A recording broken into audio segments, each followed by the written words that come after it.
Então, boa noite a todos. Bem-vindos ao segundo webinar no âmbito da pós-graduação em Marketing Digital, Estratégia e Crescimento Online. Este, como disse, é o segundo webinar. Caso não tenham tido a oportunidade de ver o primeiro, que está no nosso canal do YouTube. E, mais uma vez, contamos com ilustres convidados na área do marketing digital. E passo já a palavra ao André, que melhor do que ninguém conseguirá e saberá apresentar melhor estes nossos convidados. E pronto, tenho a certeza que será um webinar tão bom ou melhor do que o último, e espero que todos gostem. Mais uma vez, obrigado por terem aderido a este desafio e estejam também a par dos próximos webinars, que já temos datas previstas e que serão um sucesso certamente. André? Olá, André, muito obrigado. Olá a todos, como estão? Obrigado por estarem aqui connosco, estamos super entusiasmados, temos muitas pessoas aqui presentes, o que é sempre absolutamente fantástico, e agora estou a partilhar o meu ecrã. Como disse o André, este ciclo de webinars são integrados aqui na pós-graduação de Marketing Digital da Autónoma Academy, e hoje o webinar de hoje é o segundo e é sobre Digital Marketing. O primeiro foi sobre Planning and Development e hoje é sobre Digital Marketing. Este é integrado na pós-graduação de Marketing Digital, Estratégia, Gestão e Crescimento Online. Estamos aqui em fase de lançamento e o webinar de hoje corresponde exatamente ao segundo módulo desta pós-graduação, que é em Digital Marketing, que tem exatamente estas unidades curriculares: websites e apps, e-commerce, search engine optimization, e user interface e user experience. E para isso temos presente aqui os nossos queridos docentes destas unidades curriculares. O primeiro a falar vai ser o Frederico Carvalho, que é o responsável pela unidade curricular do website e apps, é o fundador do Click Summit. Se vocês não conhecem o Click Summit, deviam conhecer, e eu espero brevemente, Frederico, pressão, que o Click Summit volte, porque temos todos saudades do Click Summit, que é um evento de marketing digital fantástico e super pioneiro em Portugal. Como eu estava a dizer, o Frederico é licenciado em Comunicação Empresarial, trabalhou já no Rock in Rio, que foi onde começou, trabalhou também em agência, já fundou várias empresas, inclusivamente, é o fundador do Click Summit, como eu referi. Hoje em dia tem a Digital FC, que também ele dá bastante formação por ele, e para além disso faz consultoria em diversas empresas conhecidas, como estão aqui, a Sonai Sierra, a Roche, a Sacur, a L'Oréal, a BMW, e também é coautor do livro Marketing Digital para Empresas, o que é um grande prazer, porque eu também sou coautor desse livro, e o Frederico escreveu exatamente o capítulo sobre websites, e é ótimo que está aqui exatamente a falar sobre isso. A apresentação do Frederico vai ser a importância da auditoria digital ao seu website, promete, e vai ser já de seguida. A seguir temos a nossa querida Sofia Pires, que é responsável pela unidade curricular de e-commerce, portanto importantíssimo, principalmente nos tempos de hoje, que nós vemos tanto falar de pandemia e de lojas online, portanto que melhor do que este tema, agora que vamos ter aqui hoje com a Sofia. Trabalha na Galp, é Digital Marketing Manager na Galp, licenciada em jornalismo pela ESC, depois fez a pós-graduação de Marketing Digital no IPAM, não sei quem é que terá sido também professor da Sofia, quem é que terá sido, o que não deixa de ser curioso, e também tem mestrado em Gestão de Informação pela nova AMS. Colaborou também em várias empresas, tal como o Gato Preto, Vorten, Teleperformance, Banco CTT, nas áreas de marketing digital e de e-commerce, e vocês não podem perder os artigos fantásticos que a Sofia escreve aqui na e-commerce news. Eu recomendo vivamente que vão lá ver, que tem sempre artigos super pertinentes sobre o momento que se está a viver em termos de e-commerce. E a apresentação da Sofia é como otimizar a página de produto para aumentar a conversão de e-commerce. É algo que acho que toda a gente tem e-commerce, tem interesse em assistir, de certeza. De seguida vamos ter o João Rebelo, que é o responsável pela unidade curricular de SEO, de Search Engine Optimization. Ele trabalha na Full Six, exatamente nestas áreas, em SEM e SEO, é o manager destas áreas. Licenciado em Marketing pelo Instituto Politécnico de Setúbal, que deve ter qualquer coisa especial, porque já o Marco também é licenciado lá, portanto há qualquer coisa, o Marco Gouveia, qualquer coisa em relação a SEO e o Instituto Politécnico de Setúbal, que não sei o que é que será, mas deve ter aí alguma magia especial. Iniciou sua atividade na Volkswagen também, responsável pela área digital, e hoje em dia ajuda clientes na Full Six, tal como o Continente, EDP, McDonald's, Compal, Era Imobiliária, Sonai Sierra, na criação e adaptação de estratégias de SEM e SEO, e partilha também o seu conhecimento em disciplinas, em formação que dá em diversos locais, exatamente nestas áreas. E a sua apresentação hoje vai ser SEO Trends for 2021 e 2022. E depois, último orador da noite vai ser o Hugo Frois, que é o responsável pela unidade curricular de User Interface and User Experience, que são áreas absolutamente importantíssimas nos dias que correm. É o Product Operations Specialist na Farfetch, já devem ter ouvido falar, com certeza, e há aqui uma curiosidade: eu conheço o Hugo, não destas andanças, eu conheço de outras andanças, da salsa, que ambos dançamos salsa, e é de nos encontrarmos em festas de salsa que nós nos conhecemos, o que não deixa de ser extremamente curioso. Tem mais de 20 anos de experiência nestas áreas digital e de UX, aí tem trabalhado em diversas empresas e ajudado muitos outros clientes também a desenvolver as suas capacidades nestas áreas e a melhorar as suas performances. Já trabalhou também no El Corte Inglês, na High Interactive, na Codacy e na TIC App. Também dá aulas em diversas instituições e é cofundador da UX Discuss e board member da comunidade global de Research Ops. Portanto, estamos aqui em super boas mãos, e a apresentação do Hugo vai ser 5 mitos sobre UX, e sem dúvida nenhuma que é importantíssimo. Eu gostaria já de chamar a atenção para os próximos webinars. Vamos ter ainda mais 3 de Social Marketing, o de Inbound Marketing, onde eu vou falar, portanto apareçam nesse que eu quero vos ver novamente, e o de Growth Marketing. Todos estes correspondem exatamente a módulos que nós temos na pós-graduação. Este é já o próximo, e vamos ter o de Social Marketing, também completamente imperdível, com a Margarida Silva da FNAC, com o Ricardo Nunes do Grupo M, com o Rui Miranda da Noisy Art. E só para vos dizer, o Rui, por exemplo, trabalhou em algumas séries, uma delas Walking Dead, não sei se já ouviram falar, foi sound designer no Walking Dead, portanto não é coisa pequena, e a Carla Rodrigues também, que é da What About Agency, que é absolutamente fantástica e super especialista quando nós estamos a falar de influencer marketing. Se ela não sabe, é porque não existe, é o que eu vos posso dizer. Vamos estando atentos, vamos lançar depois a agenda para se poderem inscrever.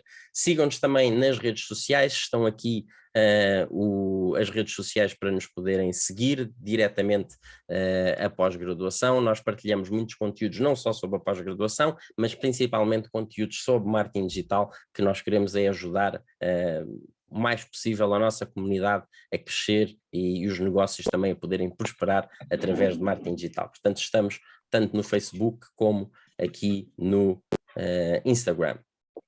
Regras de jogo agora para este webinar. O que é que nós vamos ter? Sit back, primeira coisa. Depois, olhos bem abertos. Deixem-se inspirar. Aqui é muito importante. Dream big, porque vamos aprender muito. Vocês podem ser os paparazzos que quiserem, portanto, tirem todas as imagens que vocês quiserem, filmem, gravem, partilhem nas redes sociais, façam, se virem um slide que é interessante, alguém que disse qualquer coisa, por favor, partilhem, usem estes hashtags, taguem-nos também, porque nós queremos ver essas partilhas, façam stories, o que vocês quiserem, o conteúdo é vosso, roubem à vontade. E depois perguntas, deixem para o fim. Podem, se quiserem, vou estando atento ao chat, vão colocando no chat, senão depois no fim também temos tempo para Q&A, para poderem colocar as vossas perguntas específicas. Vamos ter as apresentações de seguida e depois as perguntas ficam para o fim, para termos a possibilidade de falar com os 4 oradores ao mesmo tempo, o que vai ser absolutamente fantástico. E agora, o que é que eu tenho a dizer mais sobre isto? Frederico, you're on. Porquê? Porque the journey is on. Vamos começar. E começamos já muito, muito bem com o Frederico. Por favor, partilha o teu ecrã. Eu vou parar a minha partilha, e partilha o teu. Muito obrigado a todos mais uma vez e espero que seja interessante para todos. Se alguém tem o microfone ligado, agradecia que pudesse desligar. Não, acho que já consegui ver quem era. E pronto. Frederico, take it away. Bom, muito boa noite a todos. Uma primeira palavra de agradecimento aos coordenadores aqui do curso, o André no Vais de Pala, a Inês Coelho e o Ricardo Almeida. Uma segunda palavra também de abraço a todos os professores. E estimadas e estimados, sejam muito bem-vindos a esta sessão sobre o website Auditoria Digital, onde nos próximos 10 minutos espero trazer-vos aqui alguns insights sobre aquilo que pode eventualmente já levar e aplicar para os vossos negócios, para eventualmente os vossos projetos de futuro e, quem sabe, numa futura aprendizagem na unidade curricular aqui desta pós-graduação de marketing digital. Bom, o André já fez as devidas apresentações. Quem não conhece, quem nunca ouviu falar, só reforçando, o meu nome é Frederico Carvalho, eu criei a minha própria empresa aos 21 anos, a Criativa 3D, focada precisamente na criação de sites. Depois, mais tarde, tive a oportunidade de trabalhar no Rock in Rio, onde a área digital, nomeadamente as redes sociais, alavancou não só em Lisboa, como depois repetiu o trabalho em Madrid. 8 marcas do grupo L'Oréal entraram no digital com, na altura, a minha presença como diretor criativo na Eloja, que é a maior agência espanhola que na altura com representação em Portugal. Depois foi para a Actual Sales, uma empresa focada em geração de leads, mas o que interessa é o que eu faço hoje em dia. Hoje em dia tenho uma empresa de consultoria relacionada com auditorias digitais. Já fizemos mais de 700 auditorias a várias empresas e aquilo que eu espero trazer-vos é um bocadinho de alguns conceitos básicos, uma coisa simples, é uma sessão muito simples, são 10 minutinhos que tenho a certeza que vão agregar valor naquilo que é a expectativa que eu tenho da vossa aprendizagem. Bom, a empresa, uma outra que eu fundei é a SMS Online e, de resto, o André já fez o devido contexto, não só em relação ao livro, isto é, se no final desta sessão e das restantes sentirem que querem aprender mais sobre marketing digital, há vários livros no mercado, mas este aqui é especial. Bom, e de resto, fundei a organização de 2 eventos que todos os anos juntavam profissionais na área do marketing digital. Muito bem. Bom, o que é que nós vamos aprender? Então, a primeira parte, o meu objetivo é fazer um enquadramento rápido da importância do site dentro dos ativos digitais da marca. Depois, um bocadinho o alinhamento de, ok, o site é relevante porque não é mais relevante um Facebook, ou um TikTok, ou um Instagram? Já lá vamos. Fiquem até ao fim. Tenho certeza que vou gerar pelo menos a curiosidade. Depois trago-vos uma checklist na lógica de pensamento, se tivermos a querer apoiar o negócio, se quisermos pensar num projeto pessoal, para depois aplicarmos isso não só a um ativo digital, que poderá ser o site, como eventualmente a outros. E no final uma dica sobre aquilo que é a organização dos processos para vocês aplicarem quando forem construir um site. Ok? Posso seguir? Estão-me a ouvir bem? Estão-me a ouvir bem? Certo? Let's go, vamos embora. Maravilha. Bom, estimados e estimadas, é o seguinte, existem mais de 8.000 ferramentas para ajudar o marketing a tomar decisões. 8.000! Vamos falar delas agora aqui? Não. Para isso, vai haver a pós-graduação, mas também não vamos falar de 8.000. Aqui o ponto é que hoje existem muitas ferramentas para apoiar o marketing. Vejam só que em 2020 até criei um curso só para falar, não das 8.000, mas de como é que se escolhem as ferramentas para apoiar o processo de decisão. Mas, por muitas ferramentas que existam, o mais importante é fazer o básico bem feito. E o básico bem feito, neste caso aqui em especial, é, primeiro que tudo, percebermos que se nós vamos criar um ativo, que é o site, precisamos ter a nossa casinha arrumada. E a casa arrumada significa que o negócio tem que ter já presente, qual é que é o posicionamento, 2, quem é que são os concorrentes na área, 3, quais é que são os objetivos da empresa, os objetivos estratégicos, não só de vendas, como também daquilo que quer comunicar, onde é que quer comunicar, como é que vai comunicar, e depois ter já uma breve noção de como é que vai fazer a análise. Vai fazer a análise num ficheiro em Excel ou vai ter ferramentas personalizadas, adaptadas, para responder em tempo real àquilo que são as necessidades do negócio.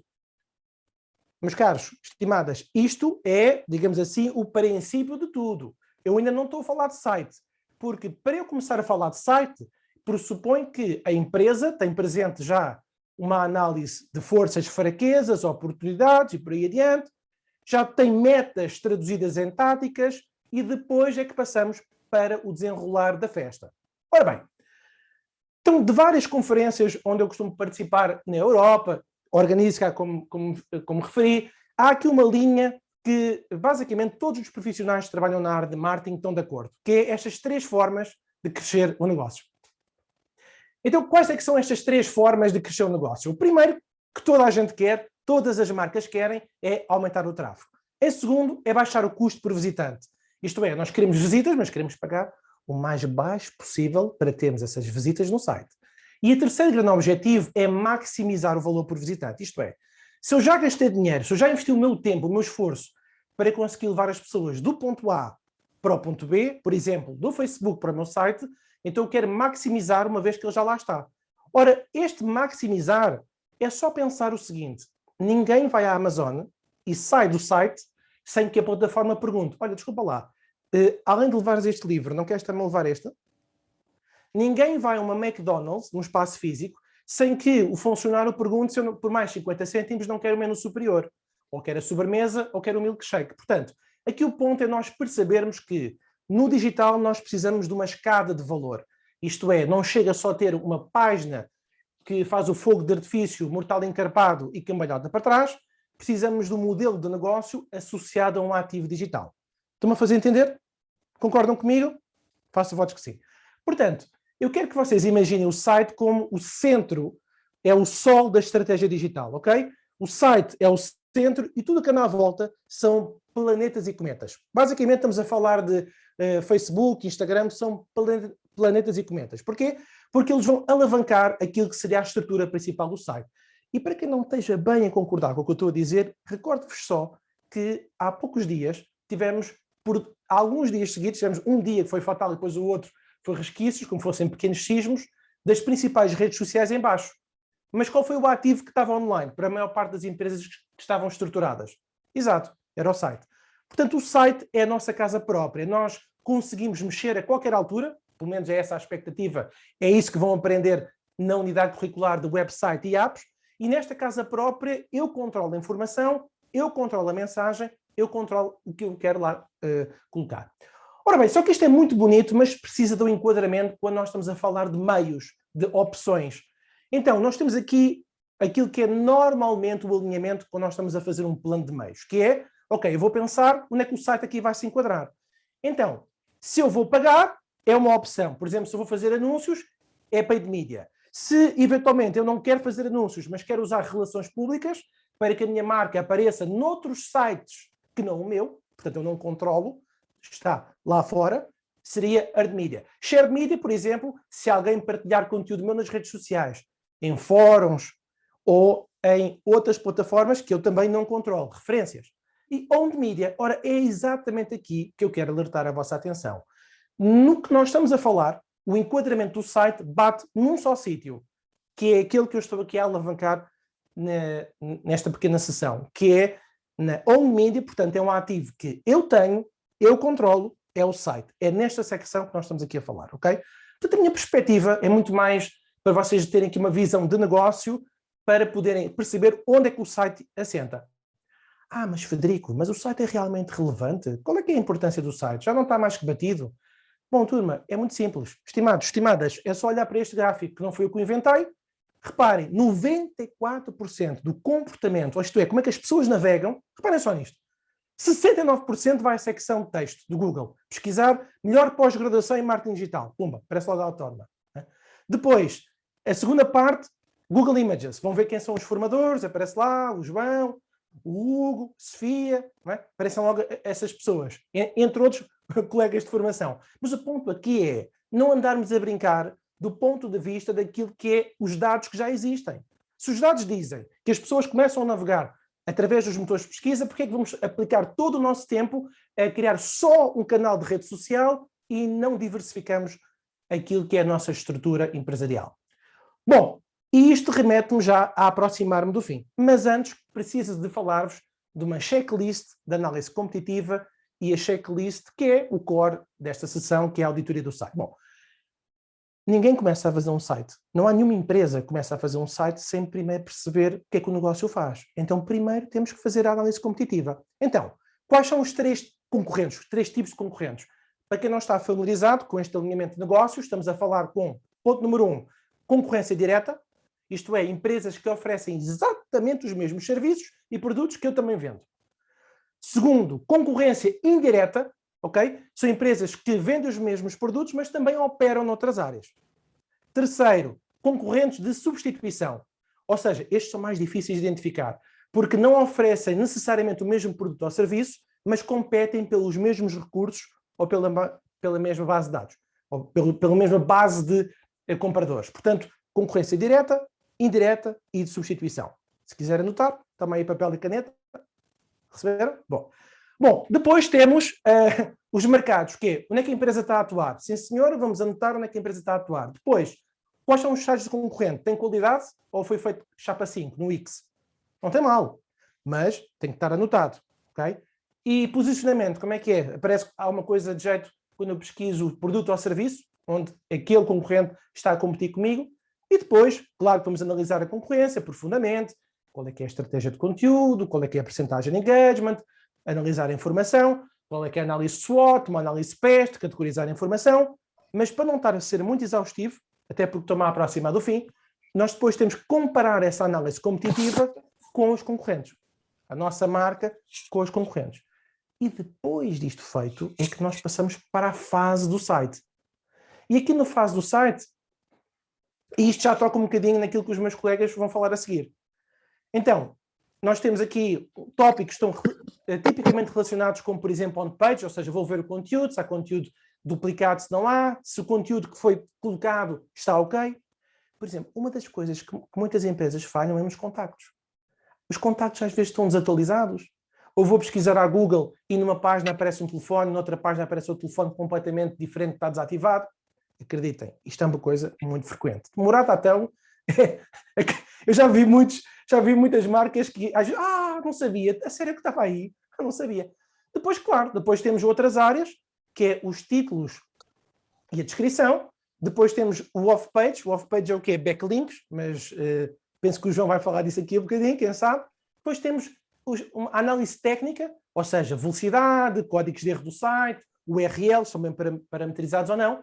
E para fechar esta checklist, teríamos a parte de User Experience, que vai ser o que o Hugo vai falar. Ou seja, vamos ver a jornada do cliente, ver se aquilo que é suposto acontecer acontece ou não. Por exemplo, eu clico num vídeo e o vídeo não abre. Ou o vídeo abre sem som. E pode ser uma má experiência do cliente. Em resumo, e fechando, meus caros, isto pode ser muita informação, mas em todo o caso, queria só dizer-vos que claro que isto depois, dentro da pós-graduação, vamos dizer com calma, tranquilidade e outros critérios de checklist. Isto é mesmo a versão express no que diz respeito à auditoria do site. Bom, para se inspirarem, queria só passar aqui uma dica final. No sentido de, se estão à procura de fazer sites, ou se têm um site mas perderam o conteúdo, esta plataforma é fenomenal, porque permite nós digitarmos um qualquer URL e ele viaja no tempo e vai registar quais foram as várias versões no site no passado.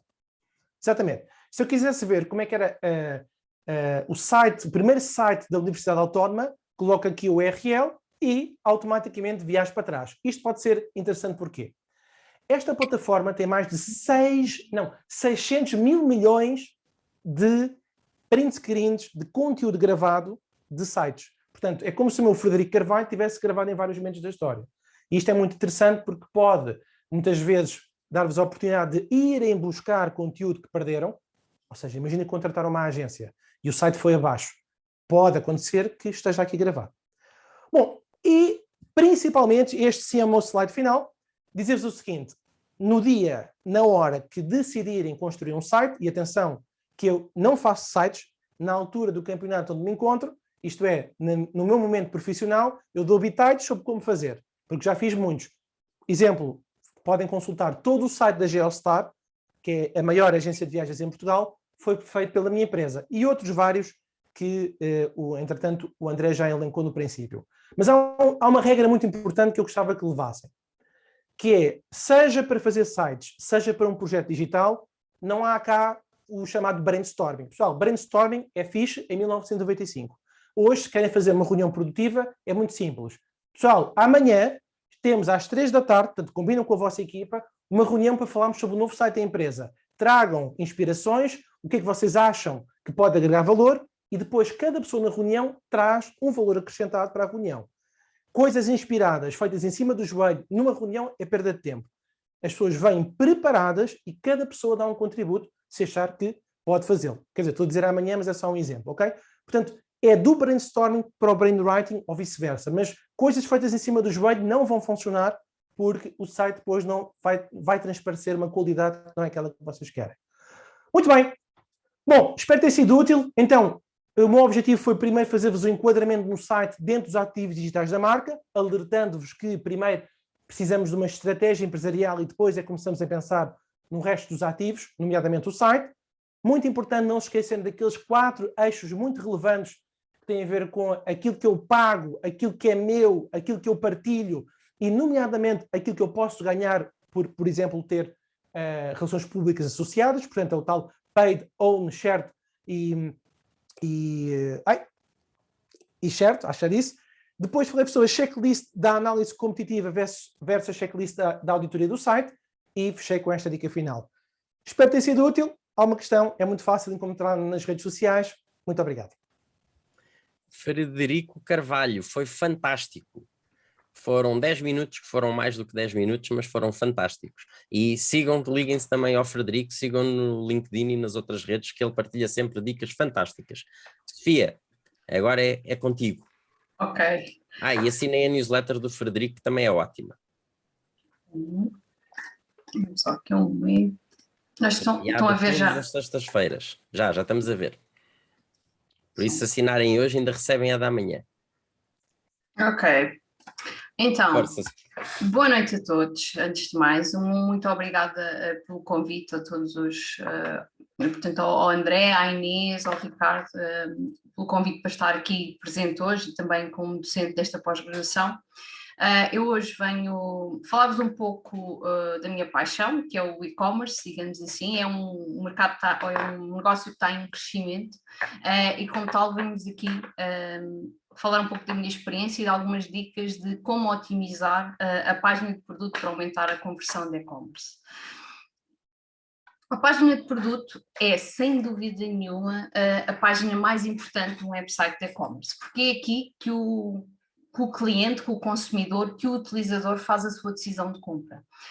Nós muitas vezes, quando estamos a navegar como meros clientes, digamos assim, não temos bem a percepção disso, porque no fundo somos clientes e não estamos a pensar nesta parte mais técnica, mas no fundo quando nós chegamos à página do produto em si, de e-commerce, chegamos àquilo que nos interessa e no fundo a forma como nós, e estando aqui do outro lado do negócio, apresentamos a página de produto ao cliente faz toda a diferença entre a pessoa avançar para o carrinho e para a conversão ou não. E o que é que eu vos venho aqui falar hoje? De dicas para otimizar essa página do produto. Para quê? Para que no final do dia nós consigamos converter, não é? Porque no final do dia o que nós todos queremos que trabalhamos em e-commerce é vender. E como é que podemos fazer isso? Primeiro, a imagem de destaque. Quando nós chegamos a qualquer website e à página de produto de qualquer website, é o primeiro impacto que temos. E como tal, a imagem de destaque tem que ter qualidade, porque o objetivo é captar o interesse do cliente. Fiz aqui 2 print screens de duas marcas muito conhecidas no mercado e são benchmark também de e-commerce, como é o caso da La Redoute e da Vorten, e reparem que a qualidade das imagens é inegável e isso faz toda a diferença. Outra dica também muito importante é, por exemplo, a galeria de imagens. Além da imagem de destaque principal, nós precisamos também de dar outra perspectiva aos clientes. Aqui, por exemplo, tenho o exemplo da Spartoo, como podem ver, tem várias fotografias ou várias imagens, como preferirem chamar, em que o cliente consegue ver estes vans em várias perspectivas. E isso é uma grande mais-valia porque, no fundo, o cliente consegue perceber como é que é o produto sem estar fisicamente com ele, não é? O e-commerce tem aqui esta dificuldade, não tem a componente humana, então quanto mais qualidade e mais recursos, digamos, visuais nós darmos ao cliente, melhor é para ele realmente ficar convencido e converter na loja online, digamos assim. Aqui temos também esta funcionalidade da visão 360, que também é obviamente muito importante para o cliente ficar convencido de que vai comprar então este sapato ou este Vans online, aqui no caso na Spartoo. Outra coisa também muito importante que nós temos que ter sempre em consideração é as informações do produto. Aqui é uma grande mais-valia do e-commerce, que muitas vezes até nos permite ter uma proposta de valor ainda mais apelativa do que a própria loja física. Qualquer um de nós, quando vai, por exemplo, a uma Vorten, na loja física, quando visualiza uma máquina, quando está a ver a máquina da roupa, digamos assim, neste caso, não consegue perceber as características todas da máquina de lavar roupa. E porquê? Porque na etiqueta há algumas informações mais relevantes, mas não tem todas as características que uma máquina de lavar roupa tem. E o que é importante aqui na página de produto e neste caso da informação toda? Obviamente temos que ter o título com a descrição do essencial, no fundo as propostas de valor da máquina, que é os quilos, os RPMs, qual é a cor, qual é o preço, e também sempre destacado o call to action do adicionar ao carrinho, não é? Porque no final do dia a página do produto serve para que o cliente faça todo o seu caminho, a sua jornada, para de facto conseguirmos o que nós pretendemos, que é a conversão e também a compra, a receita ao final do dia. Além das informações de produto, as descrições, não é? Aqui o que é que qualquer gestor de e-commerce ou qualquer pessoa que trabalha em digital ou num site de e-commerce precisa também de pensar.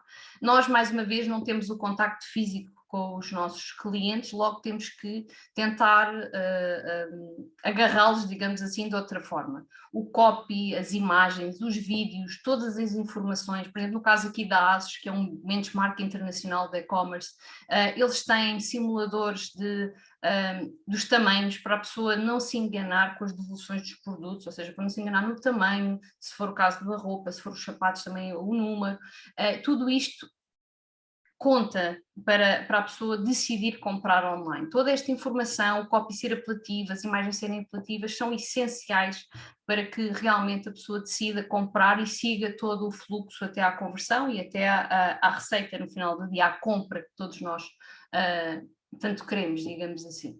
Outra coisa absolutamente essencial são as recomendações. Cada vez mais os clientes acreditam mais na palavra dos seus pares, digamos assim, dos seus amigos, do pai, do colega, que recomendam um produto específico, ou mesmo do que vê na internet, e quem nunca foi ao Booking ver as reviews dos hotéis, por exemplo, e isso faz com que a pessoa compre ou não aquele produto ou aquela reserva para ir para um local passar a noite, no caso do Booking. E isto é uma das coisas que também tem que constar da página de produto, ou seja, é um reforço, é uma confiança que nós damos ao cliente. Aqui eu dou-vos o exemplo do Leroy Merlin e também da Prozis, que têm sempre o número de estrelas, o número de reviews que cada produto tem, no sentido também de incentivar os clientes a comprarem, no sentido de a pessoa, quando chega a esta página, já tem algum interesse, obviamente, não foi para esta página por acaso, e quando vê que realmente há muita gente a recomendar o produto, vê as reviews e de facto fica convencida e clica ali no botão, no caso do Leroy Verde, adicionar ao carrinho. No final do dia é o que todos queremos, portanto é absolutamente essencial estar na página de produto. Outra coisa também muito, muito importante e que é usado de forma também muito comum nos e-commerce, sobretudo os mais evoluídos que utilizam esta estratégia, que são as sugestões de produtos similares. No fundo, a página de produto, mais uma vez, é a coisa mais importante da loja de e-commerce, digamos assim, porque é aqui que de facto nós tomamos a decisão de compra. Temos então aqui um produto, no caso um casaco da La Redoute, que depois no fundo tem um bundle com um elemento que diz combina com, que não é nada mais nada menos que uma sugestão de outros produtos para que no fundo a pessoa não só compre o casaco, como também leve outro tipo de produtos, aumentando o número de artigos por carrinho, o cesto médio, no fundo do dia, a conversão, e isso também nós queremos. Aqui é uma ótima maneira de fazer cross-sell e upsell na página de produto, porque no fundo é uma forma de a pessoa levar um conjunto e como tal é também essencial termos este tipo de estratégia na página de produto. Outra coisa também muito comum e que é absolutamente essencial é os portos grátis e a data de entrega. Cada vez mais, e com a pandemia nós vimos isso mesmo, as pessoas adotaram muito o e-commerce, e ainda bem, e é o futuro, claramente, mas esta questão da comodidade da entrega rápida é cada vez mais importante e, como tal, essa informação também tem que estar na página de produto. Por exemplo, aqui no caso da PC Diga, estamos a ver uma trotinete da Xiaomi e que logo essa informação, que o produto já está, por exemplo, no caso já é portes grátis, a pessoa já tem essa vantagem, já não tem o custo da entrega, portanto compra o produto e não tem que pagar os portos, portanto a comodidade da compra online, e depois logo imediatamente sabe o dia em que a trotinete vai ser entregue em casa. E isso faz toda a diferença quando a pessoa está a pensar em comprar ou não, porque no fundo é cómodo, eu compro, não tenho custos com os portos e sei imediatamente que daqui a 2, 3 dias no máximo eu tenho a trotinete em casa. Portanto, no fundo também se pode jogar um bocadinho aqui com a data de entrega, até com o valor dos portos médios, porque no fundo as pessoas tendem muito, isto é uma estratégia que funciona muito bem, em comprar mais um artigo só para não ter que pagar os portos. Portanto, no fundo, também é absolutamente essencial ter isto na página do produto, porque é um dos motivos que faz com que a pessoa tome a decisão e, como tal, tem mesmo que estar na página do produto. E também criar urgência. Isto é uma coisa que nós vemos muito no Booking. Quem nunca reparou que quando estamos a navegar no Booking vemos sempre muitas mensagens a dizer que estão pessoas a visualizar o quarto, que já foi feita a reserva, que já só temos um quarto naquele hotel, e no fundo essa sensação de perdermos a reserva faz com que nós avancemos logo para converter, digamos assim. Estas mensagens também são essenciais para nós conseguirmos o objetivo da conversão e, como tal, há várias estratégias. O Booking é um pouco mais agressivo neste exemplo, mas, por exemplo, a Vorten também usa esta estratégia, digamos assim, de e-commerce com a label últimas unidades, por exemplo, nos produtos, para fazer com que a pessoa, de facto, converta e consigam aumentar a conversão. Enfim, aqui estão um conjunto de estratégias, já em resumo, para terminar, porque estou também em cima da hora, digamos assim. Estas são, de facto, os grandes pontos-chave da página de produto que qualquer e-commerce tem que ter. Obviamente que existem outro tipo de estratégias que podem ser utilizadas e na pós-graduação vamos certamente detalhar isso, mas estes 8 pontos são absolutamente essenciais. A imagem de destaque, a galeria, a informação de produto, a descrição, as recomendações, a sugestão de produtos similares, os portos de envio e a data de entrega e também o criar urgência. Tudo isto faz com que tenhamos uma página de produto otimizada e isso vai permitir aumentarmos consideravelmente a nossa conversão. Muito obrigada. Sofia, fabuloso, é a única coisa que eu tenho a dizer. Obrigada. Fantástico, agora vamos todos começar a vender mais só por causa disto e os exemplos que tu trouxeste foram absolutamente fantásticos. Deixem-me só agora partilhar o meu ecrã novamente para vos poder falar aqui um bocadinho antes das últimas 2 apresentações, para vos poder falar aqui um bocadinho já estão a ver o meu ecrã? Já está, sim. Ótimo. Para poder falar aqui um bocadinho sobre a pós-graduação Marketing Digital, Estratégia, Gestão e Crescimento Online. Aqui estão os coordenadores da pós-graduação, eu sou um dos coordenadores, mas tenho o enorme prazer de apresentar também aqui a Inês Dantas Coelho e o Ricardo Guedes da Almeida. Portanto, há coordenadores para todos os gostos e feitios.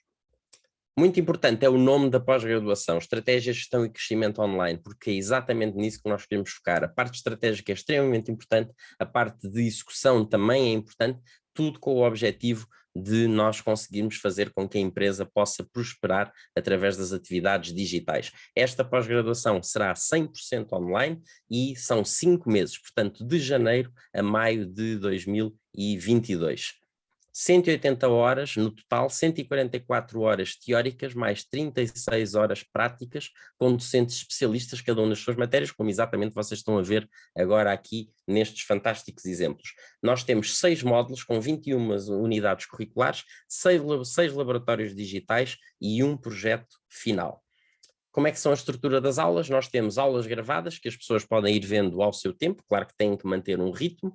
Depois temos aulas síncronas ao vivo com os professores para poderem tirar dúvidas e os professores poderem lançar algumas discussões. Haverá também alguns desafios dos professores para autoestudo, poderem ver uns casos, poderem ver umas apresentações, ler uns artigos, e também terão sempre um quiz de autoavaliação para perceberem se o que estão a tirar exatamente cada unidade curricular está a ser em linha com o que é pretendido. Temos aqui algo que é bastante inovador, que são os laboratórios digitais. O que é que são os laboratórios? Em cada um dos módulos nós temos 6 horas de laboratório digital. Este laboratório é exatamente a aplicação prática de tudo o que estão a aprender dentro de cada um dos módulos. A orientação destes laboratórios são dos coordenadores. Importante também é dizer que a avaliação é feita por um projeto final e esse projeto vai sendo desenvolvido em cada um dos laboratórios. Portanto, é em Project-Based Learning. Há um projeto inicial definido para cada grupo e depois esse grupo vai desenvolvendo esse projeto durante todo a pós-graduação dentro de cada um dos módulos para depois no final, no último módulo, que é o plano de marketing digital, juntar todas essas peças num plano que seja coeso.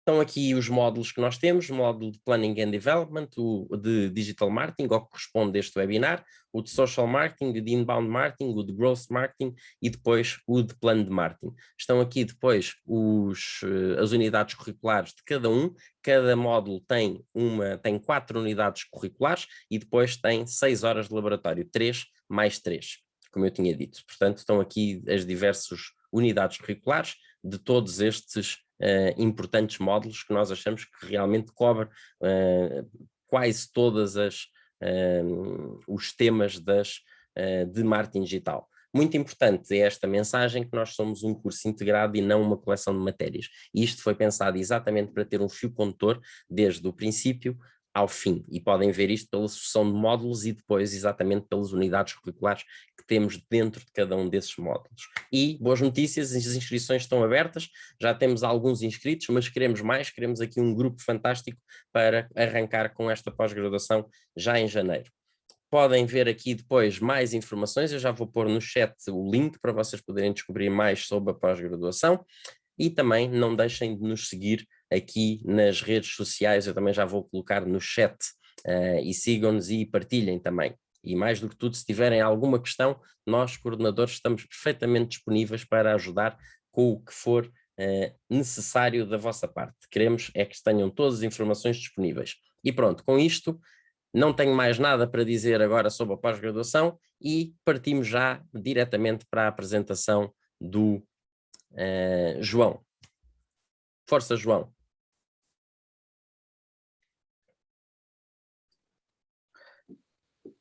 Boa noite. Não sei se já estão a ver. Já estamos a ver. Ótimo. Já? Boa, perfeito. Então, antes de mais, boa noite a todos. O André já me apresentou, e muito bem, na verdade. E concordo com ele, provavelmente aqui os super motivam a trabalhar o SEO, tal como o Marco e como disseste. Pronto, aqui o Frederico e a Sofia levaram a fasquia, mas pronto, ainda bem, vou tentar estar ao nível, ok?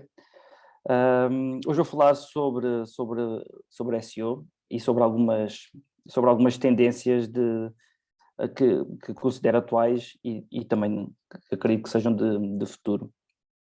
Antes de mais, quero fazer aqui só uma introdução para aqueles que possam não saber muito bem onde é que entra aqui a parte do SEO, e como diz o André bem, isto é um curso integrado, e o SEO, como vocês vão ver aqui em algumas das tendências, ele toca em vários pontos que o Frederico já falou e que a Sofia também, e provavelmente que o Hugo vai falar a seguir.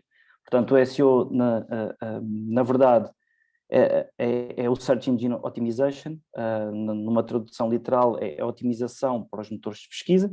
Quando falamos de motores de pesquisa em Portugal, falamos muito do Google, porque, tal como o Frederico disse bem, representa cerca de 94% de todas as pesquisas em Portugal. Depois há aqui uma quantidade de definições que podemos utilizar. Aquela que me parece mais simples e mais sucinta é mesmo que o SEO é aqui uma disciplina ou uma arte que visa alcançar tráfego gratuito, tráfego qualificado, com o grande objetivo de gerar negócio para o nosso website. E porquê aqui a sua importância? porque existe aqui uma larga percentagem de pessoas que começam a sua jornada online precisamente no Google e nos restantes motores de pesquisa. Mais precisamente, diz que 68% das pessoas começam a jornada num motor de pesquisa. Eu próprio comecei, por exemplo, a definir o meu fim de semana, este fim de semana prolongado no Google. Comecei a pesquisar por hotéis, por restaurantes, locais de interesse. Portanto, é de extrema importância termos essa presença, termos essa consciência, e cada vez mais ter uma boa presença também é fundamental, tendo em conta que existem pouquíssimos utilizadores que visitam uma segunda página, e a grande concentração dos cliques e das visitas que temos no nosso site derivam das primeiras posições que existem nos motores de pesquisa. Então, passando aqui para algumas tendências, vou só falar de algumas, existem muitas mais, como é lógico, mas vou começar essencialmente, na realidade pode não ser uma nova tendência ou um novo conceito, mas aquilo que pretendo mesmo é desconstruir a ideia que o SEO são só pormenores técnicos ou de metas ou de backlinks que servem só ao propósito da avaliação dos motores de pesquisa, dos crawlers. Portanto, aquilo que eu quero aqui consciencializar é que é necessário e é muito importante, e cada vez mais, ter um foco no utilizador e também na intenção de pesquisa. Ter também a consciência que o que é bom ou o que é melhor para o utilizador será garantidamente também bom ou melhor para para a nossa posição orgânica, para o nosso SEO, ok? Portanto, aquilo que eu recomendo sempre e que percebo que é uma tendência e que é importante é dar o foco no utilizador, ou seja, tudo aquilo que fazemos, que escrevemos, o UX e o UI do nosso site ser focado no utilizador, e logicamente que é importante aqui também perceber como é que está a evoluir os resultados de pesquisa, os SERP. Cada vez mais conseguimos ter muito mais informação do que tínhamos no passado. No passado tínhamos resultados, tínhamos um link, um título e uma descrição e visitávamos um site. Hoje em dia já conseguimos ter uma presença muito maior nos resultados de pesquisa, aqui com uma pesquisa de receitas consegui ter efetivamente os cards de receitas, que vêm da parte da SEO mais técnica, conseguimos ter os vídeos, logicamente, que também têm de ser trabalhados, aqui com os moment keys do YouTube também, onde conseguimos estar presentes. Portanto, é importante trabalhar o site, mas também trabalhar para o utilizador e perceber a evolução do conjunto do universo online. Aqui passar para outro tema que não é recente, mas que cada vez continua a ser muito falado e que acredito que seja um fator diferenciador no tempo que corre, onde existem cada vez mais sites e cada vez mais conteúdo a ser emprego online. Então, aqui o Google valoriza bastante sites que demonstrem experiência, autoridade e confiabilidade. Pronto. O IT, na verdade, ele já surgiu num update em 2018, mas continua a ser muito falado aqui no meio do SEO. Portanto, todas as páginas que consigam ter este fator diferencial acabam por poderem ser mais relevantes para o Google. Portanto, aqui numa pesquisa muito simples, conseguimos perceber efetivamente que aparecemos num bom resultado, e aqui o fator de ser escrito por uma pessoa da área acaba por ser diferencial. O que é que acaba por ser diferencial também? É o conteúdo e a quantidade. Não é sinónimo de qualidade, é um facto. A qualidade é muito importante, temos de ir de encontro àquilo que efetivamente o utilizador está à procura, mas também convém ter um conteúdo que seja robusto e que apele também aqui às diretrizes do IT. Okay? Portanto, estima-se que artigos com mais de 2.000 keywords acabam por estar nas posições mais de topo.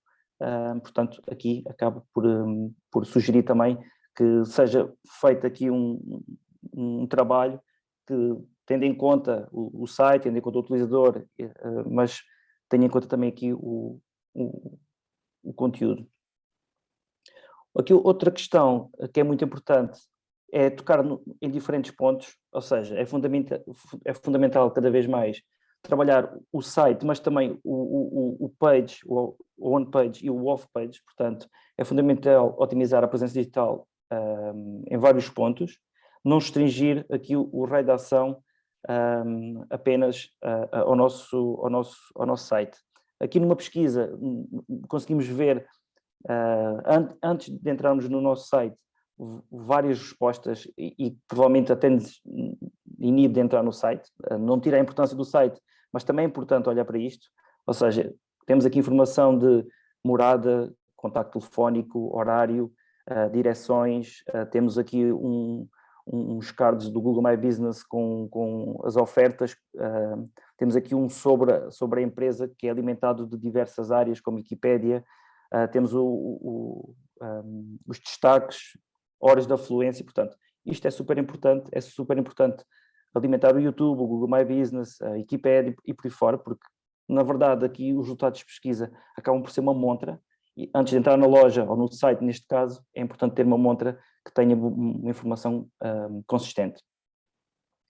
Entrando aqui em pontos um pouco mais técnicos, mas que são os mais recentes e aqueles que estão a ter um impacto mais visível neste 2021 nos nossos sites, tem a ver com os Core Web Vitals, ok? E que não deixa de estar ligado à importância do utilizador. Na prática, aquilo que devemos fazer é um exercício de perceber como é que esta página nos faz sentir, ou como é que uma página nos faz sentir a nós, ou ao utilizador comum.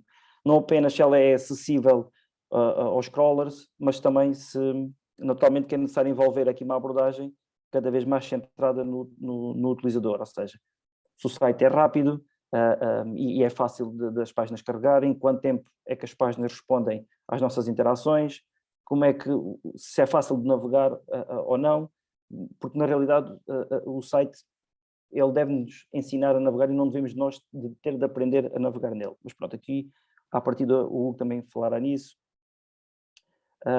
Podemos facilmente com uma ferramenta que o Google nos fornece, conseguimos perceber se a nossa avaliação está dentro das boas práticas ou não. Aqui falar também na importância do mobile. Esta pergunta é quase para queijinho, toda a gente pergunta se tem de fazer um SEO mais para mobile, um SEO mais para desktop. Logicamente, quando estamos a falar de sites que já existem, já temos um histórico de dados e conseguimos olhar para os dados, conseguimos perceber que efetivamente um site tem muito mais tráfego mobile. Atualmente a maioria dos sites tem 80% a 90% do tráfego mobile, mas ainda há algumas exceções. Mas caso exista assim, aquilo que devemos fazer é pensar primeiro em mobile e depois pensar em desktop. Na maioria dos casos isso já acontece, nós pensamos primeiro em mobile e depois adaptamos para desktop, mas na realidade o Google analisa o nosso site como um só. Portanto, aquilo que para SEO é preferível é ter um site que responda muito bem em mobile e que responda bem também em desktop. Na verdade, o Google até olha primeiro para o site em mobile e depois em desktop, mas a avaliação o site é um universo só. Portanto, hoje em dia já não se utiliza muito dois sites distintos, existe aqui a unificação num só. Eu podia falar aqui de mais temas, mas tenho um tempo limitado, mas existem outros tópicos que são tendências e conto no módulo de SEO falar sobre eles e sobre muito mais do que estas tendências. Muito obrigado, João. Fantástica apresentação. Deu para perceber realmente que SEO é um verdadeiro mundo e que há muito, muito para aprender. Portanto, a unidade curricular promete. Já demos aqui para perceber um bocadinho mais e focaste exatamente nos pontos essenciais. Boa, vamos ter daqui nada perguntas. Vão pensando nas vossas perguntas para depois poderem colocar diretamente ou então vão colocando no chat que eu vou anotando tudo. Hugo, é contigo agora, meu amigo. Obrigado, André. UX Forever, força. Só um segundo. Ok. Pronto, eu sei que sou o último na lista e eu peço desculpa, já ultrapassamos o tempo, mas espero que vale a pena. Como o João estava a falar há bocado, hoje em dia é uma estratégia pensar no utilizador e pensar no cliente quando estamos a construir qualquer plataforma digital, plataforma online ou site. Mas a verdade seja dita é quão difícil é desenhar para o utilizador. E nós ouvimos isto muitas vezes, que é, parece uma missão impossível, não é? Onde as pessoas dizem, sim, é muito bonito, é muito fácil, mas há sempre o mas, não é? E o mas sempre entra, então vamos explorar alguns dos mitos que, na verdade, se calhar estão a parar ou são um travão para nós desenharmos para o utilizador. E com isto, vamos aí aos mitos. Então, começando com o primeiro. Se sou um perito, não preciso de testar o meu design, ok? Nós ouvimos isto muitas vezes, ok? Uma pessoa desenha muitas vezes, eu já sei o que é que eu estou a falar. Mas porquê é que isto não funciona assim, ok? Porquê é que é difícil desenhar para os nossos utilizadores, ok? Porque as pessoas não são racionais, ok? E isto é estranho dizer, mas é verdade. As pessoas vão se comportar de formas diferentes e nós não conseguimos prever isso facilmente. As pessoas não são como tu, ok? Tu não és o público-alvo do teu site ou da tua plataforma. Muitas vezes nós achamos que sim, porque se calhar compramos uma vez nessa loja, mas nós não somos o público-alvo de sempre. Depois, porque as pessoas nem sempre vão usar o seu produto como imaginas. Como eu estava a dizer há bocado, eles vão inventar formas de fazer, formas de navegar o vosso site que tu não tinhas esperado. Tu aplicas uma nova funcionalidade, eles são capazes de usar de uma forma que tu nunca tinhas pensado. E depois a última parte é porque as próprias pessoas não conseguem dizer o que querem ou o que gostam. Se calhar alguns de vocês já ouviram uma frase do Steve Jobs a dizer que não perguntem aos utilizadores o que é que eles querem porque eles não conseguem responder. E a verdade seja dita, nós não podemos fazer diretamente a pergunta, temos que descobrir outras formas de o fazer. Mas é um mito achar que nós somos peritos, não precisamos. Okay? Agora, andando para o segundo mito. UX é apenas um passo no projeto, ou seja, as pessoas pensam, ok, eu tenho a fase de UX, eu tenho a fase de UI, eu tenho a fase de engenharia. A verdade seja dita que a experiência de utilização é toda a experiência completa, ok? Como diz aqui o Liz Danzico, não é só um checkbox, é todo o movimento, toda a experiência de uma ponta à outra. E aqui estamos a falar tanto da parte de engenharia, da SEO, como estamos a falar, dos sistemas por trás, do comportamento de tudo, as imagens que são usadas, a linguagem, tudo faz parte da experiência. Portanto, é a equipa toda que tem que construir essa experiência em conjunto. Depois, o mito número 3, que é Product Design é um esforço que acontece só uma vez, ok? Mais uma vez, as pessoas pensam, pronto, o Product Design faz o design, a engenharia vai fazer, vamos implementar e pronto, vamos lançar ao mercado e agora, daqui a 10 anos, quando eu quero fazer um redesign do brand, é aí que vai haver um esforço outra vez com o Product Design. Mas a verdade seja dita que isso não funciona dessa forma. Foi notado num estudo feito pelo Jacob Nielsen em 93, que há 165% de melhoria em toda a experiência quando nós usamos um processo iterativo, ou seja, continuamente a evoluir, continuamente a melhorar. Portanto, daí implementarmos isso. E agora vamos ao mito número 4. Pensar no utilizador irá atrasar o desenvolvimento do meu produto. E quantas vezes é que isto não aconteceu, que nós começamos a falar e, isso é giro, falamos com os utilizadores daqui a um mês, ou falamos com os utilizadores depois quando estiver live, ou falamos com utilizadores daqui a uns anos, porque agora não dá, porque precisamos lançar o produto, precisamos lançar a campanha, precisamos de... O que é que acontece? Nós não precisamos fazer uma coisa muito complexa. E está comprovado que nós conseguimos até reduzir o desperdício em 33% a 50% quando nós fazemos de uma forma iterativa. Okay? Porque se fizer bem feito, nós conseguimos reduzir o desperdício. Depois o mito número 5, e este é o último. Os testes de usabilidade são caros, ok? E nós ouvimos isto porque as pessoas pensam, eu preciso de um estúdio, preciso pagar às pessoas, preciso de contratar pessoas, preciso de sistemas de gravação muito complexas, mas a verdade seja dita que, e isto é o Jacob Nielsen que diz, que é um perito na área de User Experience, que nós precisamos apenas de 5 utilizadores, ok? A partir daí, o que é que acontece? Nós conseguimos identificar todos os principais problemas. A melhor forma de fazer é continuamente estar a fazer pequenos testes e a ver a melhoria, ou seja, voltamos outra vez ao tema de iterativo. Portanto, se nós continuamente estamos a ser iterativos, nós conseguimos melhorar. E aqui eu deixo com uma mensagem que é, com cada $1 investido em User Experience, dá um retorno de $100, ok? Isto está comprovado num estudo feito pela Forrester e Envision App.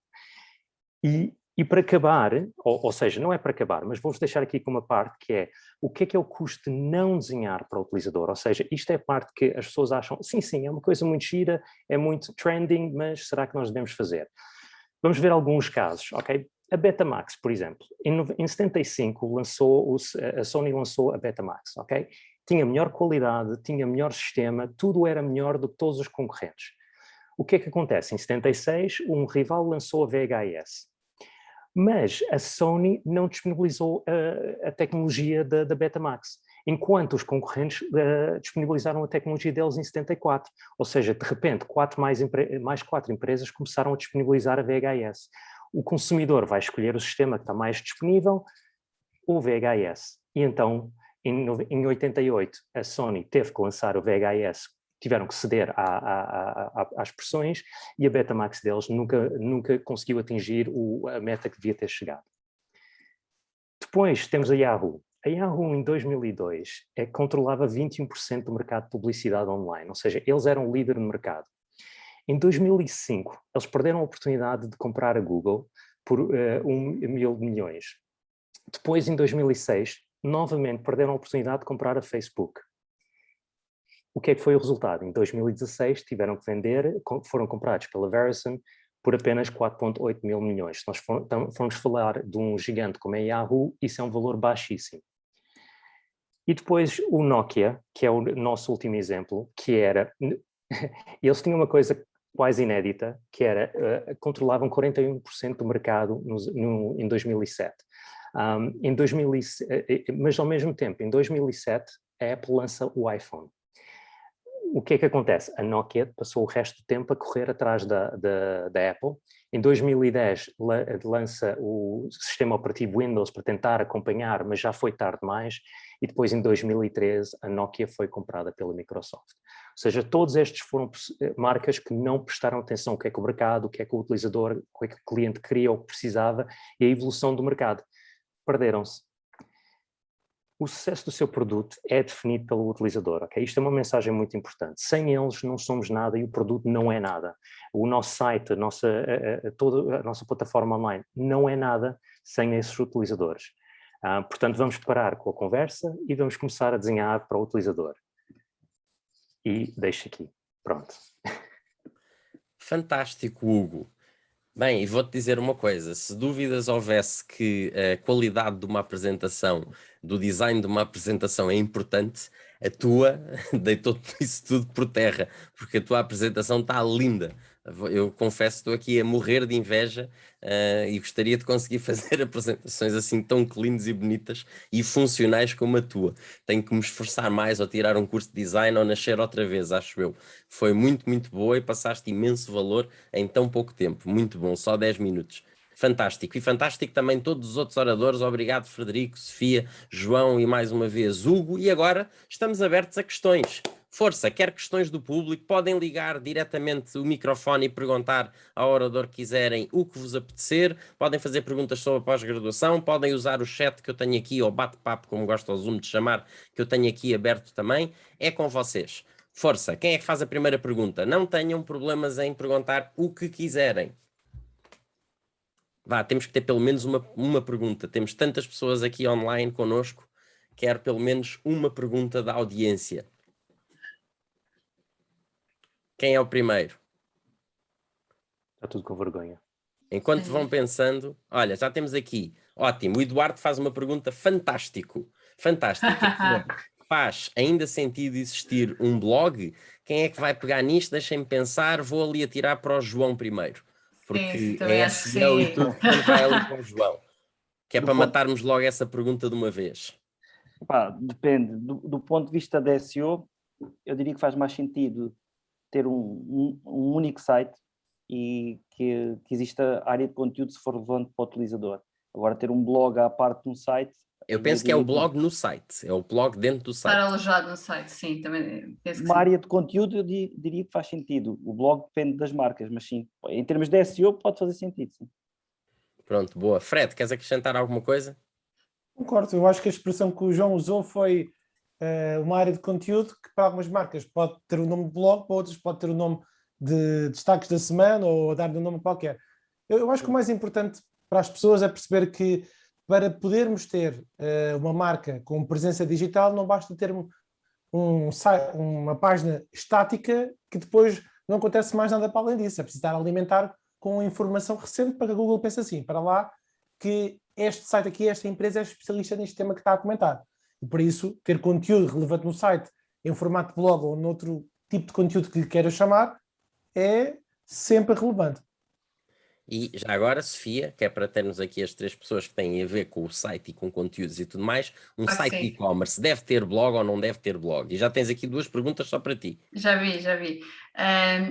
Lá está, eu concordo com os colegas, depende um bocadinho. É essencial ter conteúdo. Um site de e-commerce por si, tendo em conta que tem muita descrição, muita imagem e que é super importante, mas para SEO, se não tiver conteúdo, também não funciona. Portanto, aqui a questão é, a estratégia do blog funciona bem, também funciona bem a estratégia do conteúdo. O que é importante é reter esta mensagem, e digo isto para toda a gente, é conteúdo, palavra-chave, otimizar as páginas para uma palavra-chave, para o produto em si, para angariar, tal como o João falou, no fundo a pessoa quando começa a sua pesquisa, muitas vezes começa no motor de busca, para não dizer sempre, e depois vai ser direcionada justamente para essa parte de conteúdo, e daí conseguimos depois converter para a página de produto e seguir o fluxo do funil. Portanto, diria que o blog faz sentido sim, uma página, conteúdo no site também, as 2 abordagens são válidas, o importante é ter conteúdo de uma maneira ou de outra.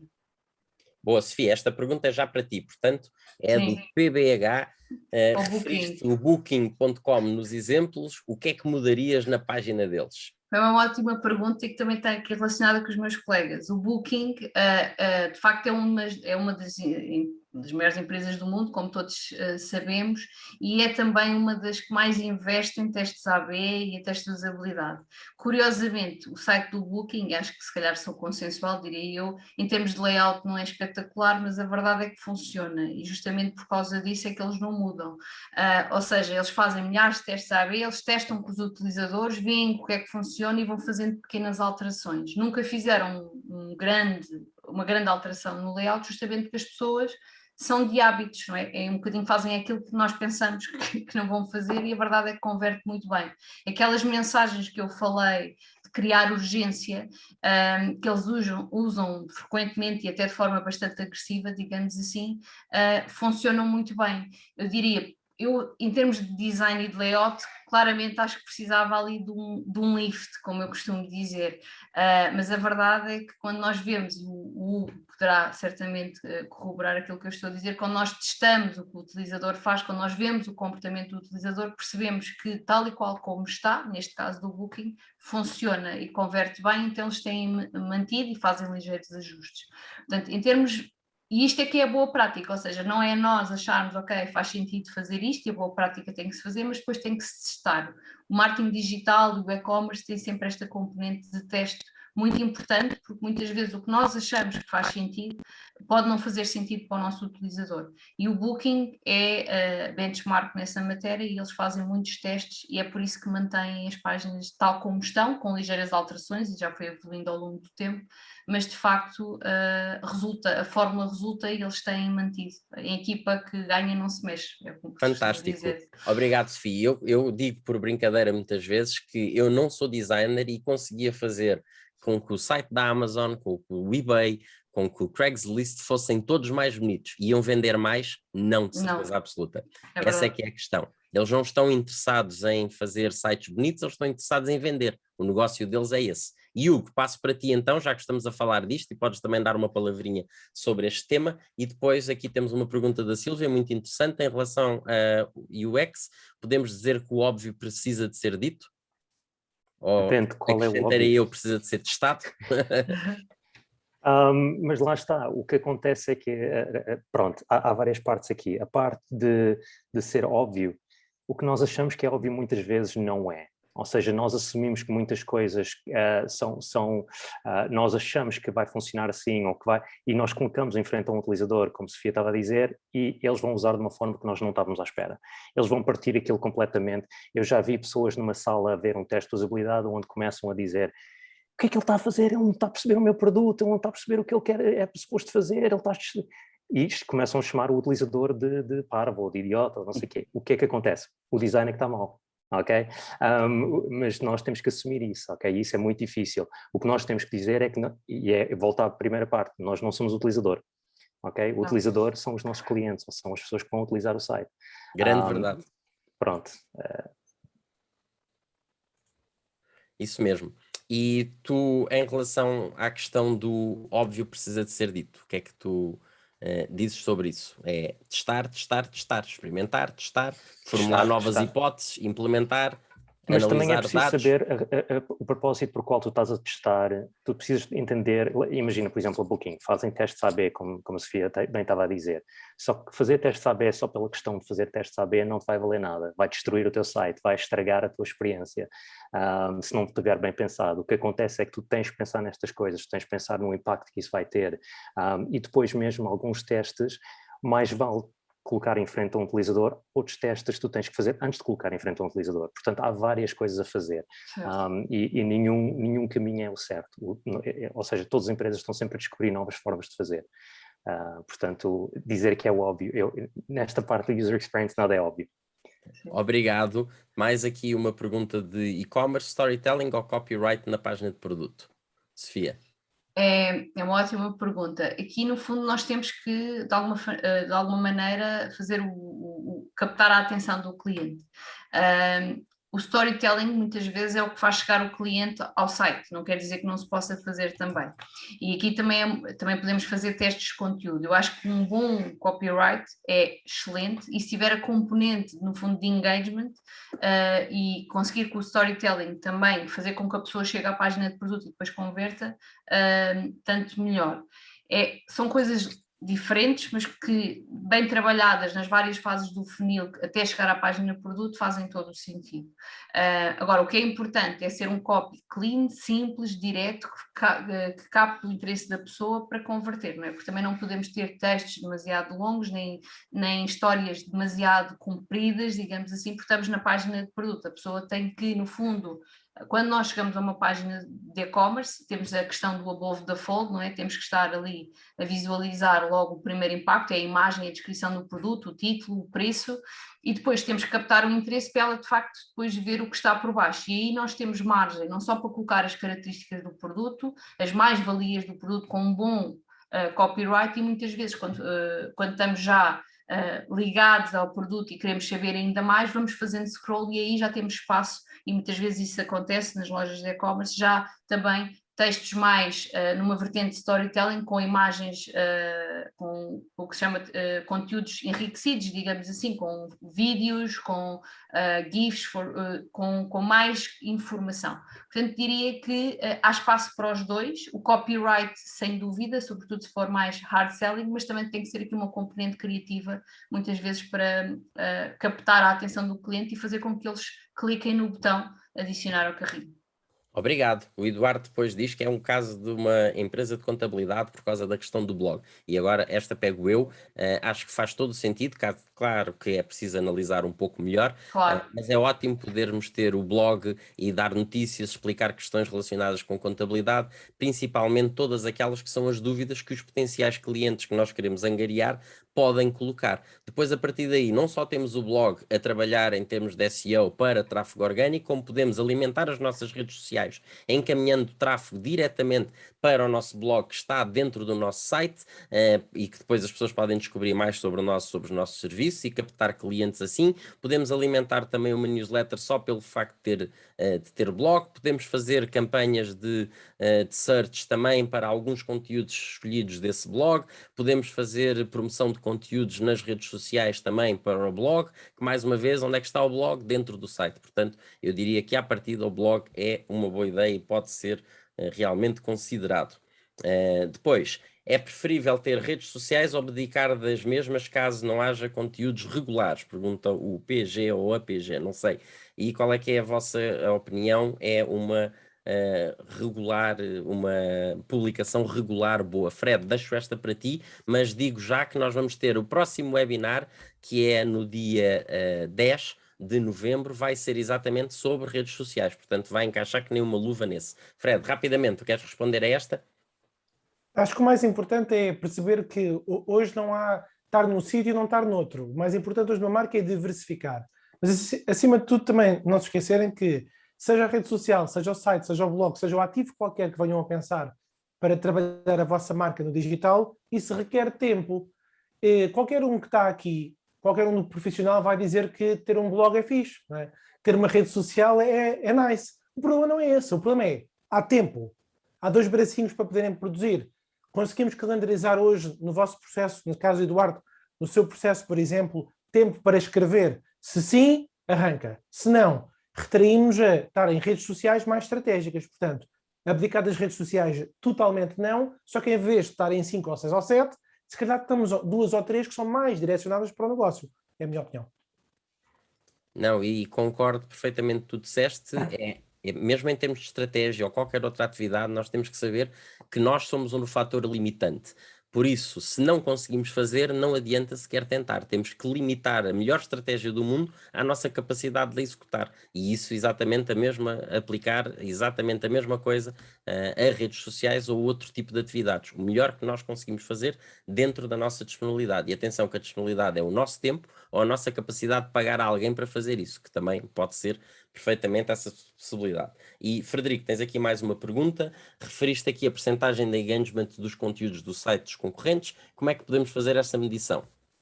Então, Tânia, É da talvez não Tânia, tenha exato. sido claro, mas eu falei de 2 áreas. Falei da checklist da análise competitiva e depois falei de uma checklist do site. Ok. Portanto, quando eu falei da percentagem de engagement, é da análise competitiva e eu não disse que era do site. Eu disse percentagem de engagement. A percentagem de engagement está relacionada com as redes sociais. E para otimizar o teu tempo, eu coloquei aqui o teu e quem estiver interessado no tema, coloquei no chat o link direto a um levantamento que eu fiz, que demorou muitas horas a fazer, em fevereiro, onde esse link direto vais à percentagem de engagement de cada uma das redes sociais cujo levantamento eu fiz, e se quiseres depois ver os conteúdos que eu coloquei no Instagram, tu vês não só a percentagem de engagement, como também vês o alcance. Pronto. Isto era só para dizer que já tens o filé mignon, já o peixinho sem espinhas na tua mão. Mas em todo o caso, se tu quisesses uma ferramenta para ver a percentagem de engagement, aqui a questão é que ferramentas gratuitas que dão percentagens de engagement de concorrentes, terias que provavelmente fazer um pequeno investimento. E aqui tens várias. Tens desde a Social Bikers, tens uma SEMrush, tens outras plataformas como a Iconosquare. Existem várias plataformas que analisam as redes sociais, mas eu não quero roubar o protagonismo ao próximo webinar que vai tocar nesse tema das redes sociais. Boa, temos agora também outra pergunta da Tânia para o João. Quais é que achas que são os KPIs certos para acompanhar de forma continuada os resultados dos esforços de SEO? E depois já temos outra do P ou da PBH, que é também para ti, se a extensão do domínio para SEO numa página se é importante.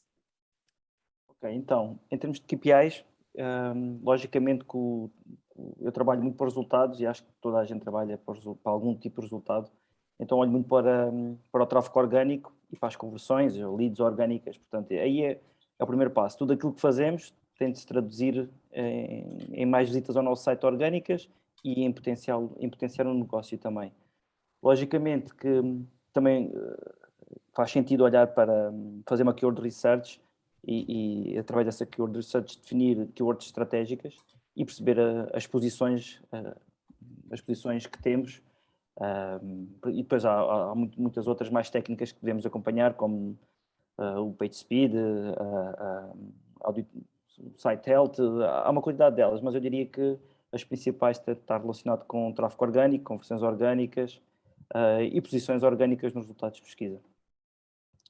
Relativamente à extensão do domínio, quando falo em extensão é o tamanho, o número de caracteres do domínio, será isso? Não, a extensão é se é .pt, .com, .net. Ok, então, se for para o mercado português, sugiro o .pt, se for um site que se direcione para o mercado internacional, o .com. E tem influência em termos de SEO nas buscas? Se alguém em português está a procurar em Portugal alguma coisa, o PT tem influência versus o com? Exato, tem. Tem mais influência ainda quando queremos, temos um negócio que visa vários mercados, o .com naturalmente que funciona melhor para mais idiomas do que o .pt. Pronto, e já agora eu passo também para o Hugo e faço aqui uma ponte, ainda para mais, porque tu estás na Farfetch e eu sei que foi muito importante para a Farfetch desde logo não ter o site somente em inglês, mas tentar ter várias versões de várias línguas para estar o mais próximo possível dos países onde queria efetivamente entrar e aumentar as suas vendas. Podes falar um bocadinho sobre isso, Hugo? Sim, lá está, eu acho que é aquela estratégia que existe em todos os mercados neste momento dos produtos, que é a internacionalização, conseguir chegar a todos esses mercados e depois personalizar para esses mercados. E aqui a parte interessante é que nós estamos habituados a ver se calhar o inglês, o português e algumas línguas europeias, mas nós estamos a falar aqui também do mercado chinês, do mercado do Médio Oriente, onde são línguas que são inversas, onde a maneira deles expressarem é completamente diferente. Depois também entramos no mercado chinês, estamos a falar nos Tmalls e nos WeChats, onde é um mercado completamente diferente. Portanto, tudo isso tem que ser pensado, não é? Tem que ser estruturado e aliás, nesse caso nós temos uma equipa inteira na China que é quase independente das equipas cá em Portugal, só para desenvolverem coisas pensadas para o mercado na China. Precisamente porque é complexo, é uma complexidade enorme. Sem dúvida, eu sei, imagino, deve ser uma loucura. E eu sei que vocês têm sites para os países todos, portanto, deve ser mesmo uma verdadeira loucura. E temos aqui mais uma pergunta da Inês para o João, penso eu, porque é sobre SEO. Como é que se pode potenciar SEO sem textos demasiado exaustivos e para não desviar a atenção do cliente? Aliás, isto depois, se alguém quiser dar-me aqui mais umas, porque o Fred também pode falar disto, a Sofia e o Hugo, mas como não prejudicar, quando nós sabemos que texto é bom para SEO, desde que seja relevante, obviamente, mas depois não prejudicar a parte de experiência do utilizador também, quando hoje em dia se quer os sites mais cleans, ou pelo menos essa é a tendência para já. Queres começar, João?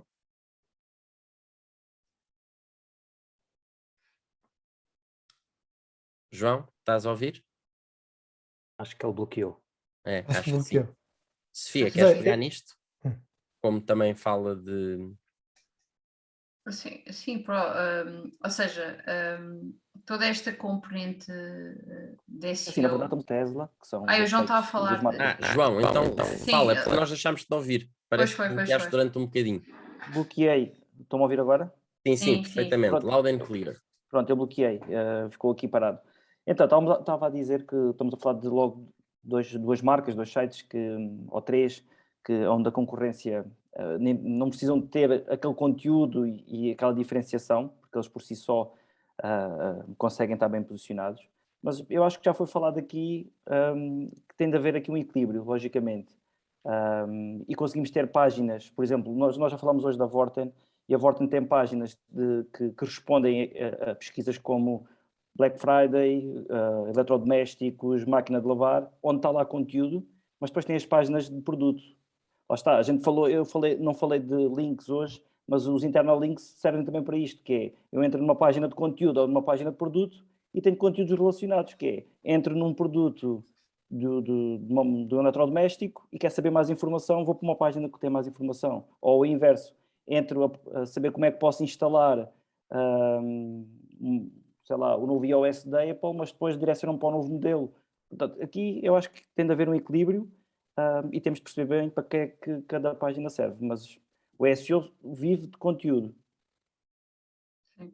Se calhar pegando aqui no exemplo da Vorten que o João deu, também complementando um pouco, é um caso que conheço bem, porque trabalhei também na construção do website da Vorten na altura. A Vorten é um caso que não tem, por exemplo, um blog, mas tem muito conteúdo ao longo de todas as páginas que tem, as páginas de categoria, o que nós, no fundo aqui, quem trabalha na área conhece o segundo nível, não é? O segundo nível dos menus tem as categorias mãe, por exemplo, no caso das máquinas de lavar roupa, e depois temos toda roupa, secar, lavar e secar por aí fora, têm sempre conteúdos relevantes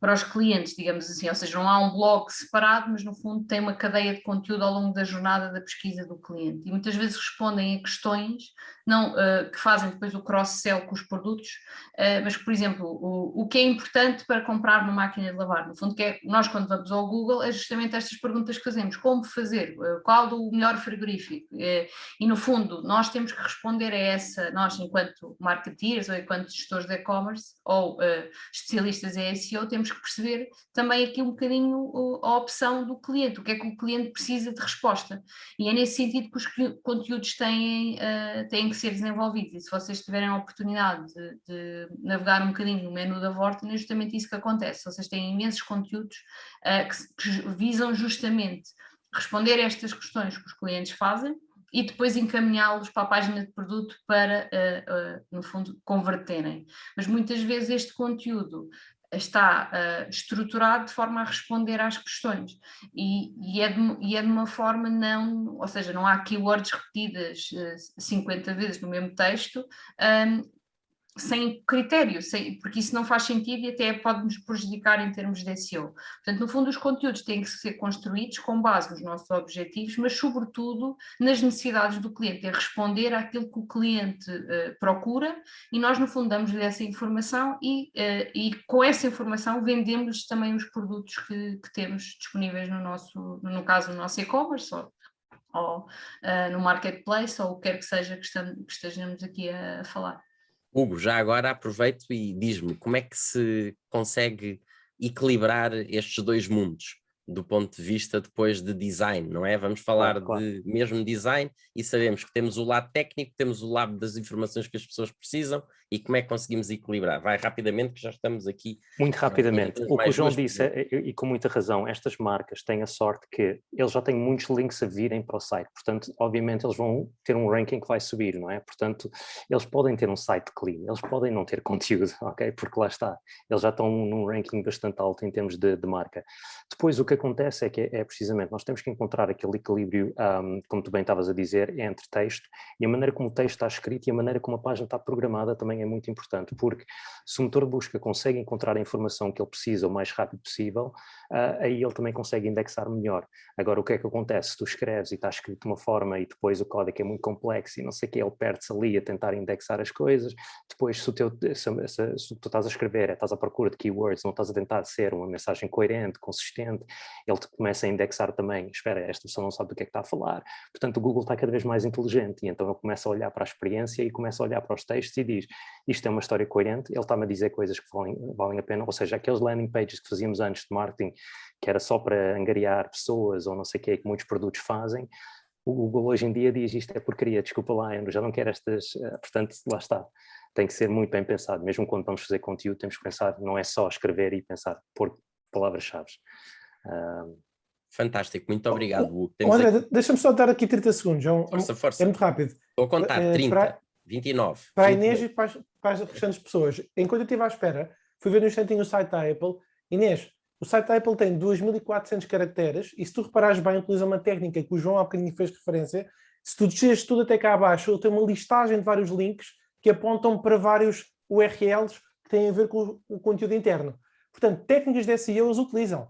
Quando tu ingressares na pós-graduação e estiveres na aula do João, ele vai mostrar-te os cabeçalhos, H1, H2, H3, está tudo direitinho. Ou seja, e não julgues que estas empresas, pelo facto de terem um grande apelo visual, não têm equipas a focarem-se em SEO, porque mesmo que vendam muito e utilizem canais tradicionais, precisam de estar bem posicionadas em determinadas keywords que lhes fazem vender produtos. Portanto, concordo com esse apelo, mas o SEO será hoje relevante não só para uma página, como para, no caso da Apple, para 150.000 páginas por língua. Também fui ver agora enquanto estava à espera. Caramba, 150.000 é dose. Temos aqui mais uma pergunta do Luís, que primeiro diz que adorou. Muito obrigado, Luís, ainda bem, ficamos contentes que o webinar tenha sido útil. E a pergunta é, faz sentido utilizar todas as redes disponíveis para publicações diárias, por exemplo, o LinkedIn? Esta pego eu, porque depois temos aqui, esta já fala um bocadinho no tema do webinar seguinte. Eu diria que tem tudo a ver com a dinâmica da própria rede e com os nossos objetivos. Há redes que necessitam de mais conteúdo, de maior frequência de publicação do que outras. O Instagram, por exemplo, para nós nos mantermos mais aparentemente ativos, aparecer mais vezes nos feeds das pessoas que nos seguem, outras conseguimos não fazer conteúdos diários e obviamente também ter conteúdos que são completamente transversais e que o que publicamos numa, publicamos noutra, que também obviamente não é boa ideia. Nós queremos ter conteúdos específicos para cada público, que provavelmente não vão ser os mesmos públicos em cada rede, já para não dizer que cada rede tem a sua estrutura, tem a sua dinâmica, tem as suas necessidades. O LinkedIn é uma boa rede em que, se nós quisermos apostar tanto da empresa como nós, também pode ter uma carga de conteúdos superior e isso no LinkedIn eu garanto que vai dar bons resultados em termos de interações que nós vamos ter depois no futuro, à medida que vamos tendo mais conteúdos. Sendo que o principal é bons conteúdos, não vale a pena quantidade se não temos qualidade aqui. A qualidade é essencial, eu 1000 vezes prefiro ter menos conteúdos, mas muito bons, do que ter mais conteúdos e eles serem maus. Isso não ajuda, porque se não estamos a ajudar o público que nos segue, não vamos a lado absolutamente nenhum. E agora temos aqui uma última e vamos fechar. Já temos duas, afinal, isto não para. Esta da Ana, que é se na homepage é muito penalizado para o Google ter um vídeo, apesar do utilizador reter mais informação através do vídeo. João. Aqui, quer dizer, em termos de SEO... Tens dados sobre isto? Não tenho muitos Ao dados Frederico? sobre isso. Ou Sofia? Ou Hugo? Eu quero Temos comentar. Aberto para todos. Posso dizer, Alguém tem informações sobre isso? depende dos megas que o vídeo tiver, não é? Exato, é isso que eu ia dizer. Tem muito a ver com o peso em termos de SEO, pois em termos de usabilidade ou em termos de experiência para o utilizador, não tenho muitos dados. Antes do Hugo começar a espetar flechas nos colegas, eu vou só dizer o seguinte, Ana, existem várias técnicas para aquilo que tu estás a chamar de vídeo na homepage poder ser um conteúdo que é apresentado ao cliente. Vou-te só dar 2 exemplos. Por exemplo, a pessoa pode entrar na página, aquilo é uma imagem, ou seja, é uma imagem com o símbolo do play, e quando a pessoa clica, ativa uma função, mas não carrega logo o JavaScript, porque é o código normalmente que levanta a pessoa poder ver o conteúdo visual e, portanto, ajuda a quê? Que é uma coisa que tu precisas e que o João referiu há bocadinho. Quando a pessoa entra numa página, ela precisa estar leve, ela precisa ser muito rápida a abrir, porque isso ajuda no ranking de SEO, ajuda uma experiência do cliente.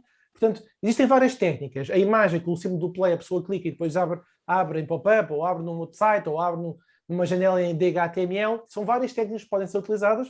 Não vou ter o tempo e espaço suficiente para explicar, mas só para dizer o seguinte. O vídeo diretamente no YouTube, nem pensar. Nem pensar. Porque isso é JavaScript aplicado diretamente no site, carrega o peso e isso vai prejudicar aquilo que o João falou há bocadinho, que é o Core Web Vitals.